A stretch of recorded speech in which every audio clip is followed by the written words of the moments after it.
বানাচ্ছি চিকেনের একটি মজাদার রেসিপি, যেটির নাম হলো চিকেন ঘি রোস্ট। খুব সহজে তৈরি করব, চলুন তাহলে দেখে নিই। চিকেনটাকে ধুয়ে নিয়ে নুন, হলুদ, লঙ্কার গুঁড়ো, টক দই মাখিয়ে 1 ঘন্টা রেখে দেবো। এবার শুকনো খোলার মধ্যে গোটা ধনে, গোটা জিরে, গোটা গোলমরিচ আর তার সাথে গোটা মৌরি আর খানিকটা গোটা গরম মশলা, একটু জয়িত্রী, 2টো তেজপাতা দিয়ে ভালো করে নেড়েচেড়ে ঠান্ডা করে মশলার পেস্টটা গুঁড়ো করে নেব। এবারে 1 মুঠো কাজু বাদাম, 3টে শুকনো লঙ্কা কিছুক্ষণ গরম জলে ভিজিয়ে ওই গুঁড়ো করে রাখা মশলার সাথে একসাথে দিয়ে পেস্ট করব।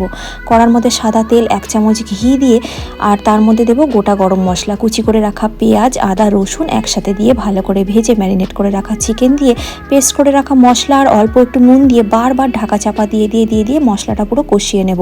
এই চিকেনে কোনো জল লাগে না, তবে সময় লাগবে, ধৈর্য নিয়ে চিকেনটা কষাতে হবে। আস্তে আস্তে মশলা শুকিয়ে আসবে, অপূর্ব একটা গন্ধ ছাড়বে। ওপর থেকে কারি পাতা ছড়িয়ে নামিয়ে একবার খেয়ে দেখবেন, অসাধারণ খেতে লাগে। লুচি, পরোটা, রুটির সঙ্গে সার্ভ করুন।